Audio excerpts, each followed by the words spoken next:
నమస్తే అన్న, అందరికీ నమస్కారం.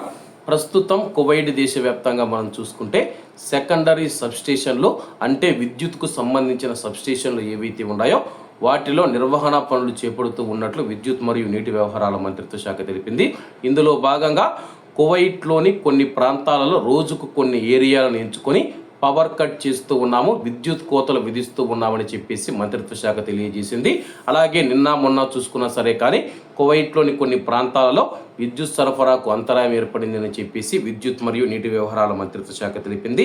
అలాగే ఈరోజు అర్ధరాత్రి మనం చూసుకుంటే కానీ మంగళవారం అర్ధరాత్రి, బుధవారం తెల్లవారుజామున మనం చూసుకుంటే కానీ ఏ ప్రాంతాలలో కరెంటు పోతాదని చెప్పేసి మంత్రిత్వ శాఖ ప్రకటించింది.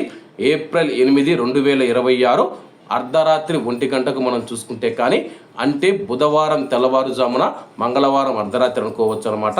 కుర్తుబా గత 3, అలాగే బెనీత్ ఆల్గర్ గత 2, సాల్వా గత 5, అయ్యూన్ గత 4, ఒఫ్రా రెసిడెన్షియల్ ఏరియా గత 6, ముబారక్ ఆల్ కబీర్ గత 7, అబు ఫుతైరా గత 1, ఆల్ డ్రై గత 1 అన్నమాట.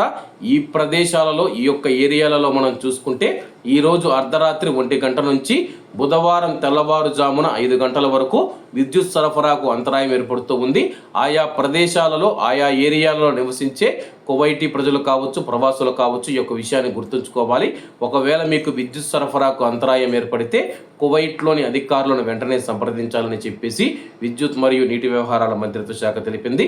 కాబట్టి కువైట్లో మీ ఏరియాలలో కరెంటు పోయి ఉంటే తప్పకుండా కామెంట్ రూపంలో తెలియజేయండి. అలాగే ఈరోజు రాత్రికి మనం చూసుకుంటే నేను చెప్పిన ఏరియాలు ఏవైతే ఉన్నాయో ఒక ఏరియాలలో కరెంటు పోతూ ఉంది. అర్ధరాత్రి 1 గంట నుంచి తెల్లవారుజామున 5 గంటల వరకు 4 గంటల పాటు విద్యుత్ సరఫరాకు అంతరాయం ఏర్పడుతుందని చెప్పి విద్యుత్ మరియు నీటి వ్యవహారాల మంత్రిత్వ శాఖ ఒక ప్రకటనలో తెలిపింది. కాబట్టి అందరూ బాగుండాలి, ఎందులో మనం ఉండాలి. అందరికీ నమస్తే అన్న, జై హింద్.